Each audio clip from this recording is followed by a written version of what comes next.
Aku masih ingat jelas. Malam itu, malam ketika aku pertama kali menginjakan kaki di desa itu. Namanya bahkan tidak muncul di peta. Sinyal hilang, jalanan menyempit, dan semakin jauh aku masuk, semakin terasa seperti aku sedang masuk ke tempat yang seharusnya tidak ada.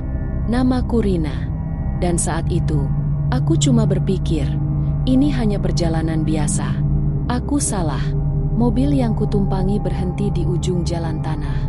Supirnya tidak berkata banyak sejak tadi, tapi sebelum aku turun, dia sempat menatapku lewat kaca spion.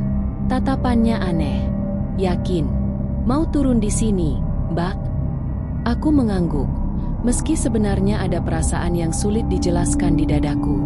Iya, teman saya tinggal di sini.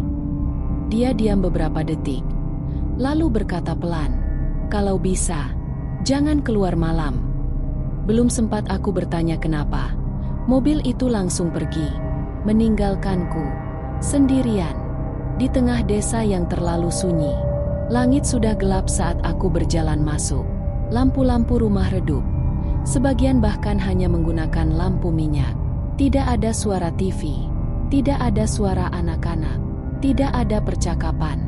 Yang ada hanya hening, dan anehnya, beberapa orang berdiri di depan rumah mereka. Diam, menatapku. Aku mencoba tersenyum kecil, tapi tidak ada yang membalas. Tatapan mereka kosong, tapi terasa berat. Seolah-olah aku bukan tamu, tapi sesuatu yang sedang mereka tunggu. Aku mempercepat langkah sampai akhirnya melihat rumah temanku, Sari. Begitu aku mengetuk pintu, dia langsung membukanya. Terlalu cepat, seolah dia sudah berdiri di balik pintu sejak tadi. Rina. Suaranya pelan, wajahnya terlihat lega, tapi juga tegang. Kamu akhirnya datang. Aku tertawa kecil, mencoba mencairkan suasana. Iyalah, masa nggak jadi? Kamu juga jarang banget hubungi aku tiba-tiba. Tapi Sari tidak tertawa. Dia justru menarikku masuk dengan cepat, lalu menutup pintu dan menguncinya. Klik, suara kunci itu terdengar, terlalu keras untuk ukuran rumah kecil. Kenapa sih? Tanyaku, sedikit bingung. Sari tidak langsung menjawab. Dia malah mengintip keluar jendela sebentar, memastikan sesuatu. Baru setelah itu dia menatapku. Kamu nggak lihat apa-apa di jalan? Maksudnya? Orang-orang. Aku mengangkat bahu. Iya, mereka pada lihatin aku. Mungkin karena aku orang luar. Sari menggeleng pelan. Bukan itu. Dia mendekat sedikit. Suaranya diturunkan. Mulai malam ini, kamu jangan keluar rumah. Apapun yang kamu dengar. Aku mengerutkan kening. Kok jadi serem gitu sih? Ini desa apa rumah hantu? Sari tidak tersenyum. Dia hanya menatapku. Lama, Rina. Aku serius.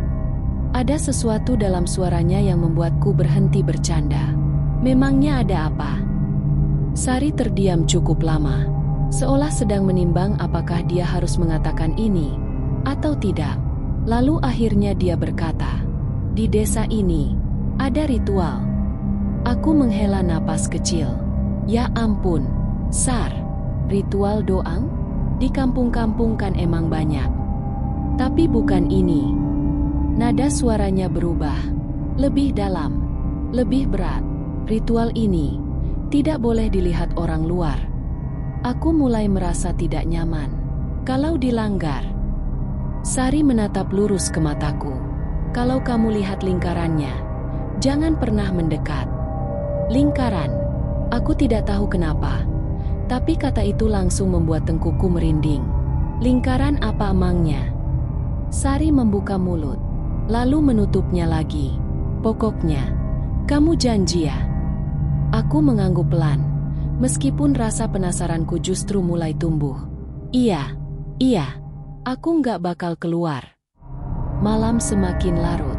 Aku mencoba tidur di kamar kecil yang disiapkan Sari. Tapi entah kenapa, aku tidak bisa memejamkan mata. Udara terasa berbeda, lebih berat, lebih dingin, meskipun jendela tertutup. Dan semakin lama aku berbaring, semakin jelas aku menyadari sesuatu. Desa ini terlalu sepi, bukan karena tidak ada suara, tapi karena seolah-olah semua suara sedang ditahan. Aku akhirnya bangun, hanya untuk membuka jendela sedikit, dan disitulah aku melihatnya. Di tanah lapang, tidak jauh dari rumah Sari, ada sesuatu yang sebelumnya tidak ada. Sebuah bentuk besar. Aku menyipitkan mata. Itu seperti lingkaran digambar di tanah, dengan garis yang tidak rata, seperti dibuat terburu-buru. Di sekelilingnya ada sesuatu yang berdiri, lilin, banyak lilin, dan beberapa benda yang terlihat seperti sesajen. Jantungku mulai berdetak lebih cepat. Entah kenapa, aku tidak merasa takut. Aku justru merasa tertarik. Dari kejauhan, aku melihat bayangan orang-orang mulai berdatangan. Perlahan, diam, mengelilingi lingkaran itu. Tidak ada suara, tidak ada percakapan, hanya langkah kaki dan kehadiran mereka. Tiba-tiba, aku teringat kata-kata Sari, "Kalau kamu lihat lingkarannya, jangan pernah mendekat." Tapi saat itu, aku tidak bisa berhenti menatapnya. Karena semakin lama aku melihat lingkaran itu, semakin kuat perasaan aneh muncul di dalam diriku. Seperti ada sesuatu yang memanggilku. Dan tanpa aku sadari, tanganku sudah menyentuh gagang pintu. "Tunggu sebentar. Kalau sampai di titik ini kamu masih menonton, berarti kamu benar-benar berani. Atau mungkin sudah terlalu penasaran untuk berhenti. Coba tulis di komentar. Kamu nonton ini sendirian? Atau ada seseorang di sebelahmu sekarang? Dan kalau sejauh ini cerita ini sudah mulai terasa tidak nyaman, jangan lupa tekan like, biar aku tahu kamu ingin lanjut ke bagian yang lebih menyeramkan. Oh ya, pastikan juga kamu sudah subscribe, karena cerita seperti ini tidak selalu datang 2 kali. Lanjutkan menonton, dan hati-hati, karena setelah ini semuanya mulai berubah. Tanganku masih di gagang pintu. Dingin. Entah sejak kapan aku berdiri di sana. Padahal tadi aku hanya ingin melihat dari jendela. Hanya melihat. Tapi sekarang aku ada di depan pintu. Dan anehnya, aku tidak ingat kapan aku berjalan ke sini. Di luar, cahaya lilin itu semakin banyak, berkedip pelan, seperti bernapas. Orang-orang itu sekarang sudah berkumpul sepenuhnya mengelilingi lingkaran. Diam. Tidak ada suara sama sekali. Tidak ada bisikan. Tidak ada langkah kaki. Seolah mereka semua bukan manusia. Jantungku berdegup lebih cepat. Akhirnya, rasa takut mulai muncul. Aku menarik napas dalam. Aku nggak boleh keluar. Aku mengulang kata-kata Sari dalam hati. Ini cuma ritual biasa. Tapi bahkan saat aku mengatakan itu, aku tahu ini bukan sesuatu yang biasa. Lalu, tok, suara itu datang dari luar. Pelan, seperti sesuatu mengetuk pintu. Aku membeku. Tidak mungkin ada orang yang datang ke rumah ini sekarang. Tidak mungkin. Tok, tok, tok. Kali ini lebih jelas, lebih dekat, seolah tepat di depan pintu. Sari, aku berbisik. Tidak ada jawaban. Rumah ini terasa kosong. Padahal aku tahu Sari ada di dalam. Suara itu berhenti. Dan dalam keheningan itu, aku mendengar sesuatu yang lain. Bisikan. Pelan. Sangat pelan. Tapi cukup jelas. Untuk membuat darahku terasa dingin. "Rina." Aku langsung menutup mulutku sendiri. Itu bukan suara Sari. Bukan. Suara itu seperti berasal dari banyak arah sekaligus. Dekat, tapi juga jauh. "Rina." Sekali lagi, memanggil namaku. Aku mundur selangkah. Ini cuma perasaan. Ini cuma perasaan. Tapi tubuhku tidak mendengarkan. Tanganku justru semakin erat memegang gagang pintu. Dan sebelum aku sempat berpikir lebih jauh, klik. Pintu itu terbuka. Udara malam langsung masuk. Dingin, lembab, dan membawa sesuatu yang aneh. Bau tanah basah, bercampur sesuatu yang tidak bisa aku kenali. Aku berdiri di ambang pintu. Masih punya kesempatan untuk menutupnya kembali. Masih bisa kembali ke dalam kamar. Masih bisa berpura-pura, tidak melihat apapun. Tapi kakiku melangkah keluar. Satu langkah, lalu satu lagi. Setiap langkah terasa ringan. Seolah tubuhku bukan milikku sendiri. Aku berjalan menuju cahaya lilin itu. Semakin dekat, semakin jelas yang aku lihat. Lingkaran itu jauh lebih besar dari yang terlihat dari jendela. Digambar dengan tanah yang digali tipis, membentuk garis kasar. Di dalamnya, ada simbol-simbol aneh, seperti tulisan. Tapi bukan huruf yang pernah aku lihat. Di setiap titik lingkaran, ada lilin. Dan di antaranya, sesajen, darah ayam, dan benda-benda lain yang membuat perutku mual. Orang-orang itu berdiri mengelilinginya. Jumlahnya lebih banyak dari yang aku kira. Semua menghadap ke tengah. Semua diam. Dan tidak satu pun dari mereka melihat ke arahku. Aku berhenti beberapa meter dari lingkaran. Akhirnya, kesadaranku seperti kembali. Aku ngapain di sini? Aku menoleh ke belakang. Rumah Sari terlihat jauh sekarang. Terlalu jauh. Padahal rasanya aku hanya berjalan sebentar. Udah, balik. Aku berbalik, berniat kembali. Tapi saat aku melangkah, langkahku berhenti. Bukan karena aku takut, tapi karena suara itu muncul lagi. Lebih jelas, lebih dekat. Masuk. Aku menegang. Napas tercekat. Masuk. Sekarang bukan bisikan lagi. Lebih seperti perintah. Aku menggeleng. Enggak. Tapi suaraku sendiri terdengar lemah. Dan saat itulah, salah satu dari mereka bergerak. Seorang pria tua, perlahan menoleh. Dan untuk pertama kalinya, mata kami bertemu. Matanya kosong. Tidak ada ekspresi. Tapi bibirnya tersenyum. Lalu satu persatu, orang-orang lain mulai menoleh. Semua menatapku. Tidak ada yang kaget. Tidak ada yang marah. Tidak ada yang bertanya. Seolah-olah mereka sudah tahu aku akan datang. Dan di tengah keheningan itu, pria tua tadi membuka mulutnya. Sudah waktunya. Jantungku seperti berhenti. Apa? Dia tidak menjawab. Dia hanya mengangguk pelan ke arah lingkaran. Dan saat itu aku sadar. Semua mata sekarang tidak hanya menatapku. Mereka menunggu. Menungguku masuk. Tubuhku gemetar. Aku harus pergi. Aku mencoba mundur. Satu langkah. Tapi kakiku terasa berat. Seperti ditahan sesuatu yang tidak terlihat. Masuk.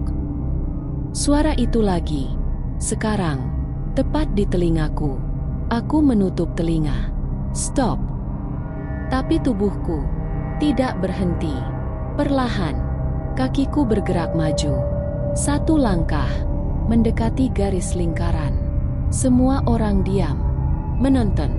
Satu langkah lagi, aku sekarang berdiri tepat di tepi lingkaran. Hanya satu langkah lagi, dan aku bisa masuk. Air mataku mulai jatuh. Aku nggak mau. Tapi sudah terlambat. Karena kakiku melangkah, masuk. Dan saat telapak kakiku menyentuh bagian dalam lingkaran, semua lilin menyala bersamaan. Api membesar, angin berputar, suara rendah mulai terdengar. Seperti puluhan orang berbisik bersamaan. Dan di luar lingkaran, semua orang tersenyum. Api lilin itu tiba-tiba membesar. Bukan seperti api biasa. Warnanya berubah dari kuning menjadi kemerahan. Bergerak tidak wajar, seperti tertiup angin. Padahal udara di sekitarku terasa diam. Aku membeku di tengah lingkaran. Jantungku berdetak begitu keras sampai telingaku berdengung. Aku harus keluar. Aku mencoba melangkah mundur. Tapi, tubuhku tidak bergerak. Seolah kakiku menancap ke tanah. Kenapa? Panik mulai naik. Aku memaksa kakiku bergerak, tapi semakin aku mencoba, semakin terasa seperti ada sesuatu yang menahanku dari bawah. Lalu suara itu muncul lagi. Bukan dari luar, bukan dari sekeliling, tapi dari dalam kepalaku. Akhirnya, aku menutup telinga. Berhenti, berhenti. Tapi suara itu semakin jelas, semakin dekat. Kami menunggumu. Aku langsung mengangkat kepala. Dan saat itulah aku sadar. Semua orang di luar lingkaran sudah tidak menatapku dengan kosong lagi. Sekarang mereka tersenyum. Senyum yang sama, lebih tidak wajar, seolah ditarik paksa. Pria tua itu melangkah maju sedikit, tidak masuk ke dalam lingkaran, hanya berdiri tepat di batas. Matanya menatapku dalam. Lalu dia berkata pelan, "Sudah lengkap." Darahku terasa dingin. Lengkap? Dia tidak menjelaskan. Tapi orang-orang di sekelilingnya mulai melakukan sesuatu. Mereka mengangkat tangan, serempak, dan dari mulut mereka keluar suara. Bukan bahasa yang aku kenal, bukan kata-kata, tapi mantra.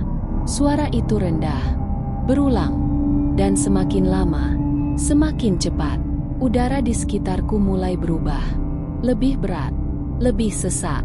Aku mencoba bernapas, tapi terasa sulit. Seolah oksigen diambil sedikit demi sedikit. Aku nggak kuat. Aku jatuh berlutut. Tanganku menyentuh tanah di dalam lingkaran. Dan saat itulah, aku merasakan sesuatu. Tanah itu bergerak. Bukan gempa, bukan getaran biasa. Tapi seperti ada sesuatu di bawahnya. Sesuatu yang merayap. Aku langsung menarik tanganku, tapi sudah terlambat. Karena dari bawah tanah itu, sesuatu mulai muncul. Bayangan, gelap, tidak berbentuk jelas. Tapi aku bisa merasakannya. Itu bukan bayangan biasa. Itu sesuatu yang hidup. Aku mundur sambil merangkak. Air mataku tidak berhenti mengalir. "Tolong!" Aku menoleh ke arah Sari. Dia ada di sana. Di antara mereka. "Saari, tolong aku." Tapi dia tidak bergerak. Dia hanya berdiri, menatapku dengan senyum yang sama. "Kenapa? Kamu diam aja?" Suaraku pecah. Perlahan, Sari membuka mulutnya. Dan dengan suara datar, dia berkata, "Maaf, Rina. Duniaku seperti runtuh saat itu juga. Kamu yang dipilih." Aku menggeleng keras. Enggak, ini enggak benar." Tapi mantra itu semakin keras, semakin cepat, dan bayangan itu mulai naik dari tanah, perlahan, membentuk sesuatu. Bentuk manusia, perempuan. Aku membeku, karena semakin jelas bentuknya, semakin aku mengenalinya. Wajah itu, napas berhenti. Aku tidak bisa bergerak, tidak bisa berpikir. Sosok itu berdiri di depanku. Masih samar, tapi cukup jelas. Matanya kosong, kulitnya pucat, dan bibirnya tersenyum pelan. Persis seperti mereka. "Apa ini?" Sosok itu memiringkan kepala, menatapku. Lalu dia berkata, dengan suaraku sendiri, "Sekarang, giliranku." Aku menjerit, tapi tidak ada yang mendengar. Karena di luar lingkaran, semua orang mulai tertawa pelan. Dan di dalam lingkaran, aku sadar satu hal. Aku tidak lagi sendirian. Aku tidak bisa bernapas. Bukan karena udara habis, tapi karena ketakutan itu terlalu penuh di dalam dadaku. Sosok itu masih berdiri di depanku. Diam, menatapku. Dengan wajahku sendiri. Setiap detailnya sama. Mata, bibir, bahkan cara dia memiringkan kepala. Aku mundur perlahan. Ini bukan aku. Ini bukan aku. Tapi saat aku bergerak, dia ikut bergerak. Satu langkah ke depan. Aku berhenti. Dia juga berhenti. Seolah kami terhubung. Mantra di luar lingkaran semakin cepat, lebih keras, lebih dalam. Suara mereka sekarang tidak terdengar seperti manusia lagi, lebih seperti sesuatu yang berbicara melalui mereka. Aku menoleh ke sekeliling. Aku harus keluar. Aku harus keluar sekarang. Aku berdiri, memaksakan kakiku yang gemetar, lalu berlari ke arah batas lingkaran. Satu langkah lagi, aku hampir keluar. Tapi saat kakiku menyentuh garis itu, duar, tubuhku terpental ke belakang, seperti menabrak dinding tak terlihat. Aku jatuh keras ke tanah. Napas tercekat. Apa itu? Aku merangkak kembali ke arah garis itu. Tanganku menyentuh batas lingkaran. Dan, bukan seperti tersengat listrik, tapi seperti kulitku ditolak. Aku langsung menarik tanganku. Kulitku memerah. Ini jebakan. Aku mencoba ke sisi lain, berjalan cepat, lalu berlari, dan lagi, duar, aku terpental. Lebih keras kali ini, air mataku jatuh tanpa bisa dihentikan. Aku nggak bisa keluar. Di luar lingkaran, mereka tetap berdiri, menonton. Tidak ada yang menolong, tidak ada yang bergerak. Bahkan Sari tidak menatapku lagi, seolah aku sudah bukan bagian dari dunia mereka. Aku berbalik perlahan. Sosok itu masih di sana, tapi sekarang dia lebih jelas. Kulitnya tidak lagi samar. Matanya mulai memiliki bentuk, dan senyumnya semakin lebar. Aku mundur lagi. Jangan dekat-dekat. Tapi dia tetap melangkah. Satu langkah, lalu satu lagi. Setiap langkahnya membuat udara semakin dingin. Dan anehnya, setiap dia mendekat, kepalaku terasa semakin berat. Seperti ada sesuatu yang ditarik keluar. Aku memegang kepalaku. Sakit.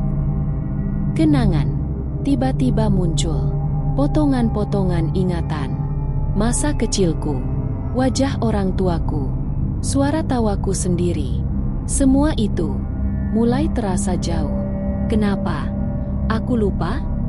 Aku panik. Sosok itu sekarang hanya beberapa langkah dariku. Dan saat itu, dia mengangkat tangannya, perlahan, mengarah ke wajahku. Aku ingin menepisnya, tapi tubuhku tidak merespons. Tangannya menyentuh pipiku. Dingin, bukan dingin biasa, tapi dingin yang masuk ke dalam. Masuk ke kepalaku, dan saat itu terjadi, aku melihat sesuatu, bukan dengan mata, tapi di dalam pikiranku.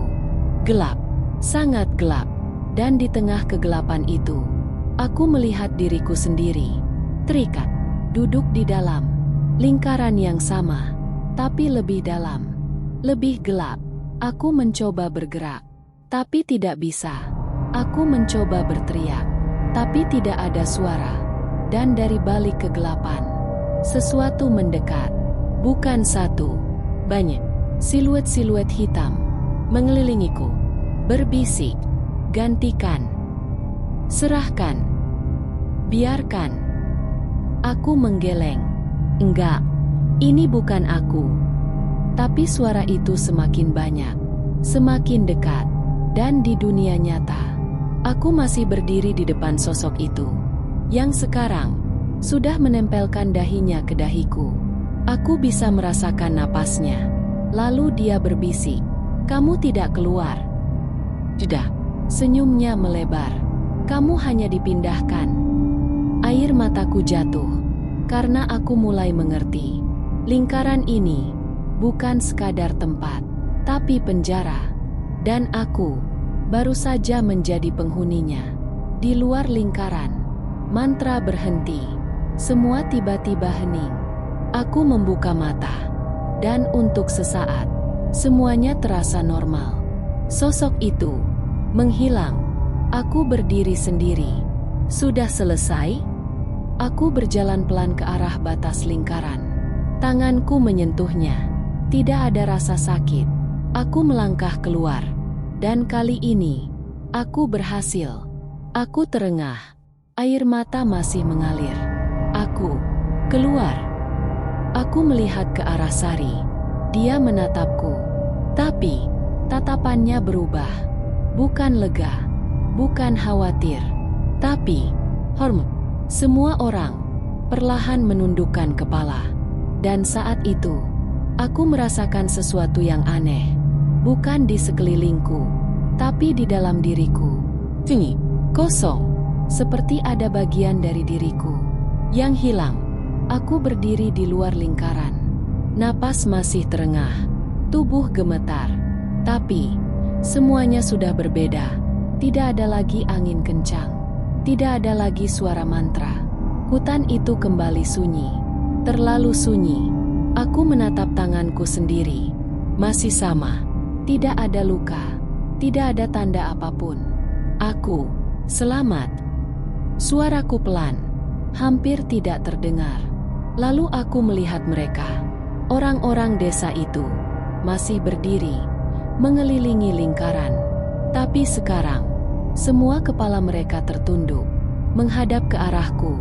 Bukan seperti sebelumnya. Bukan menatap, tapi seperti memberi hormat. Perasaan aneh langsung menjalar di dadaku. Kenapa mereka? Aku melangkah mundur. Satu langkah, dan mereka ikut bergerak. Bukan mendekat, tapi memberi jalan. Seolah aku adalah seseorang yang harus lewat. Jantungku kembali berdetak cepat. Ini enggak benar. Aku mencari Sari. Dia ada di sana, berdiri di antara mereka. Sari. Aku mendekat. Langkahku pelan. Sari, ini udah selesai, kan? Kita bisa pulang, kan? Dia mengangkat kepalanya, menatapku, dan saat mata kami bertemu, aku merasa seperti melihat orang asing. Tidak ada kehangatan, tidak ada kepanikan, hanya ketenangan yang aneh. Sari menunduk sedikit, lalu berkata pelan, "Selamat, Rina." Aku membeku. Selamat? Untuk apa? Aku belum sempat bertanya lagi. Tiba-tiba, kepalaku terasa sakit. Sangat sakit. Ah! Aku memegang kepala. Dunia di sekitarku seperti berputar. Suara-suara mulai muncul. Bukan dari luar, dari dalam. Bisikan. Banyak. Tumpang tindih. Bangun. Gunakan. Jangan dilawan. Berhenti. Aku jatuh berlutut. Kenan mulai muncul lagi. Tapi kali ini bukan milikku. Potongan-potongan asing. Seorang perempuan berdiri di lingkaran itu. Orang-orang yang sama mengelilinginya. Tangisan, jeritan, dan akhirnya diam. Aku terengah. Itu siapa? Jawaban itu datang. Pelan, dingin. Aku membeku. Suaranya jelas sekarang. Bukan sekadar bisikan, tapi suara yang hidup di dalam kepalaku. Aku siapa? Dan saat itu, aku melihat sesuatu. Bukan di luar, di dalam diriku. Seperti ada dua kesadaran. Aku dan sesuatu yang lain. Dan perlahan, yang lain itu mulai mengambil alih. Tanganku bergerak sendiri, perlahan, mengusap wajahku. Tapi, cara menyentuhnya berbeda. Bukan seperti aku. Lebih asing. Aku panik. Stop. Stop. Tapi tubuhku tidak berhenti. Kakiku berdiri. Tegak. Sementara aku merasa seperti ditarik mundur. Seperti kesadaranku ditenggelamkan. Aku di mana? Gelap mulai menyelimuti. Dan di tengah kegelapan itu, aku melihat lingkaran lagi. Tapi kali ini, aku di dalamnya. Duduk. Tidak bisa bergerak. Tidak bisa keluar. Tidak. Ini nggak mungkin. Aku menjerit. Tapi tidak ada suara. Dan dari luar lingkaran, aku melihat diriku sendiri. Berdiri. Menatapku. Dengan senyum pelan. Dia mengangkat tangan, melambai, seolah berkata, "Terima kasih." Air mataku jatuh. Aku masih di sini. Sementara di dunia nyata, tubuhku berbalik menghadap warga desa, dan tanpa sadar, aku tersenyum. Senyum yang sama yang tadi kulihat di wajah mereka. Sari melangkah mendekat, dan dengan suara pelan, dia berkata, "Sekarang, dia sudah bebas." Jantungku seperti hancur. Bebas? Kalau dia bebas, berarti aku yang menggantikan. Dan untuk pertama kalinya, aku benar-benar mengerti. Aku tidak pernah keluar dari lingkaran itu. Aku hanya ditukar. Pagi datang, seperti tidak pernah terjadi apa-apa. Cahaya matahari masuk di sela pepohonan.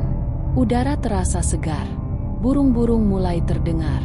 Desa itu kembali normal. Tidak ada lingkaran, tidak ada lilin, tidak ada sesajen. Tanah lapang itu sekarang kosong, seolah malam tadi tidak pernah ada. Orang-orang berjalan seperti biasa. Ada yang menyapu halaman, ada yang mengangkat air, ada yang bercakap ringan. Tidak ada yang terlihat aneh, kecuali satu hal. Aku berjalan keluar dari rumah Sari. Langkahku pelan. Sari berdiri di belakangku, menatapku pergi. "Sudah waktunya," katanya pelan. Aku berhenti sebentar, lalu mengangguk. Tanpa alasan, tanpa pertanyaan, aku berjalan melewati jalan tanah itu. Orang-orang yang kulalui menunduk, memberi jalan, seperti malam tadi. Dan aku membalasnya dengan senyum tipis. Di ujung desa, mobil yang sama sudah menunggu. Supir itu, dia menatapku saat aku mendekat. Kali ini, tatapannya berbeda, lebih tajam. Seolah dia melihat sesuatu yang tidak bisa dilihat orang lain. Aku membuka pintu, masuk, duduk di kursi belakang. Tidak ada percakapan. Mobil mulai berjalan keluar dari desa itu. Perlahan, meninggalkan semuanya. Beberapa menit berlalu, hutan mulai menipis, jalan mulai terbuka, dan untuk pertama kalinya, supir itu berbicara. "Udah selesai?" Aku terdiam sebentar, lalu menjawab, "Iya." Suaraku tenang, terlalu tenang. Supir itu tidak langsung merespons. Dia melihat ke kaca spion, menatap mataku, dan disitulah dia menyadari sesuatu aneh. Gumamnya. Aku memiringkan kepala. "Apa?" Dia tidak menjawab, tapi tangannya menggenggam setir lebih erat. "Semalam, yang masuk ke desa itu." Dia berhenti bicara, lalu melanjutkan pelan. "Bukan yang keluar sekarang." Aku tersenyum, perlahan, dan untuk sesaat, bayanganku terlihat di kaca jendela mobil. Tapi, senyum itu terlambat sepersekian detik, seolah bayanganku bukan milikku sepenuhnya. Sementara itu, di tempat lain, gelap, sangat gelap. Aku masih di sana, duduk di dalam lingkaran, sendiri, tidak bisa bergerak, tidak bisa keluar. Air mataku terus jatuh. Ada yang dengar aku? Tidak ada jawaban. Hanya suara yang perlahan muncul dari kegelapan. Langkah kaki. Satu, dua, banyak. Siluet-siluet itu kembali mengelilingiku. Dan kali ini, aku tahu, aku tidak akan pernah keluar. Di dunia nyata, mobil itu terus melaju, menjauh dari desa, menuju dunia luar. Dan aku, yang sekarang berada di dalam tubuh Rina, menatap lurus ke depan, dengan senyum tipis, menunggu seseorang lagi, seseorang yang penasaran, seseorang yang tidak sengaja melihat lingkaran itu